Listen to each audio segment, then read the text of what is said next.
আকাশবাণী কলকাতা জেলার চিঠি বীরভূম থেকে এটি পাঠিয়েছেন আমাদের সংবাদদাতা চন্দ্রনাথ বন্দ্যোপাধ্যায়।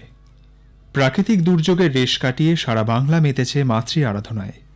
শরতের নীল আকাশ, পেঁজা তুলোর মতো মেঘ, বাতাসে শিউলির গন্ধ, মাঠে কাশফুলের দোলা নিয়ে এসেছে মা দুর্গার আগমনী বার্তা। জেলার বিভিন্ন প্রান্তে সুসজ্জিত মণ্ডপে চলছে শেষ মুহূর্তের প্রস্তুতি।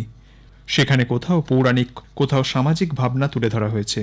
পুজো শুরুর আগেই অবশ্য উৎসব শুরু হয়ে গেছে। এখন থেকেই মণ্ডপে মণ্ডপে ঠাকুর দেখার ভিড় লক্ষ্য করা যাচ্ছে। ইতিমধ্যেই বেশ কিছু মণ্ডপে উদ্বোধনও সারা হয়ে গেছে। বীরভূমের ৩ মহকুমার বোলপুর, সিউড়ি, রামপুরহাট ৩ শহরে পুজোর জাঁকজমক যথেষ্ট চোখে পড়ছে। গ্রামগঞ্জ থেকে মানুষ ভিড় করছেন এই ৩ শহরে।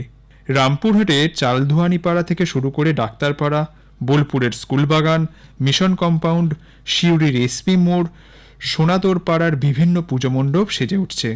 এর পাশাপাশি রয়েছে কয়েকশো বছরের পুরনো বনেদি বাড়ির পুজো, সুরুলের সরকার বাড়ি, মুখোপাধ্যায় বাড়ির পুজো যার মধ্যে উল্লেখযোগ্য। এখনও প্রতি বছর বাড়ির পুজোয় সপরিবারে হাজির হন খ্যাতনামা চিকিৎসক ডাক্তার সুকুমার মুখোপাধ্যায়। কীর্ণাহারের মিডিটিতে প্রতিবার বাড়ির পুজোয় হাজির হতেন প্রাক্তন রাষ্ট্রপতি প্রয়াত প্রণব মুখোপাধ্যায়। সেই বাড়ির পুজোর আকর্ষণও কম নয়। এখন তার ছেলে অভিজিৎ মুখোপাধ্যায় সেই পুজোর অন্যতম তত্ত্বাবধায়ক। এবার শরতের সাদা মেঘের ভেলা উধাও, বাতাসে শিউলির গন্ধও অনেকটাই চাপা পড়ে যাচ্ছে বৃষ্টিতে। আবহাওয়ার খামখেয়ালিপনায় মানুষের আশঙ্কা পুজোর মধ্যে বৃষ্টি হবে না তো। সেই আশঙ্কা থেকেই হয়তো পুজো শুরুর আগেই শুরু হয়ে গেছে নতুন জামাকাপড় জুতো পরে মণ্ডপে মণ্ডপে কচি কাচাদের ঘোড়ার ভিড়। দুর্গাপুজোর মতোই একই রীতিনীতি মেনে পুজো হলেও এই প্রতিমায় নেই লক্ষ্মী, গণেশ, সরস্বতী, কার্তিক, নেই অসুর। এই প্রতিমায় এক সিংহাসনে বসে রয়েছেন পার্বতী ও শিব, রয়েছেন দক্ষরাজ। এখানে দেবী দুর্গা দশভুজা নন। এমন প্রতিমায় পুজো হয়ে আসছে বীরভূমের বোলপুর থানার অন্তর্গত রায়পুর গ্রামে। জানা যায় আনুমানিক ২৫০ থেকে ৩০০ কিংবা তারও বেশি পুরনো এই দুর্গাপুজো। রায়পুরের রায়বংশের মানুষরা এই পুজোর দায়িত্ব অন্য কারো থেকে পেয়েছিলেন বলে জানা যায়। এখানকার পুজো হয়ে থাকে বৈষ্ণব রীতি মেনে। পুজোর আগেই জেল থেকে ছাড়া পেয়ে ঘরে ফিরেছেন তৃণমূল কংগ্রেস নেতা অনুব্রত মণ্ডল। এই উপলক্ষে তার বাড়ির সামনে বিলি করা হয় গুড় বাতাসা, নকুলদানা।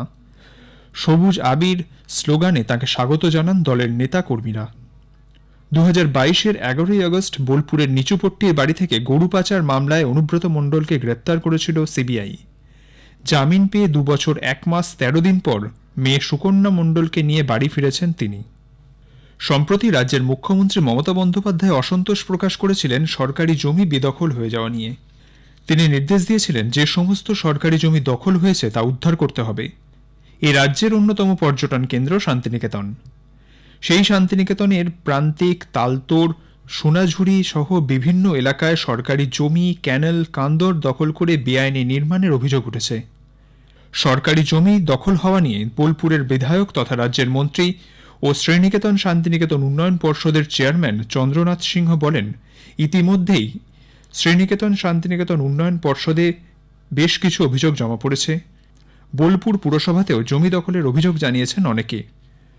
শুধু ফুটপাতের ধারে সরকারি জমি দখল করে বসে থাকা ব্যবসায়ীদেরই নয়, সব সরকারি জমি দখলকারীদেরই বিরুদ্ধে ব্যবস্থা নেওয়ার কাজ শুরু হয়েছে। পুজোর পরে আবার অভিযান শুরু হবে। জেলার চিঠি শেষ হল। বীরভূম থেকে এটি পাঠিয়েছেন আমাদের সংবাদদাতা চন্দ্রনাথ বন্দ্যোপাধ্যায়।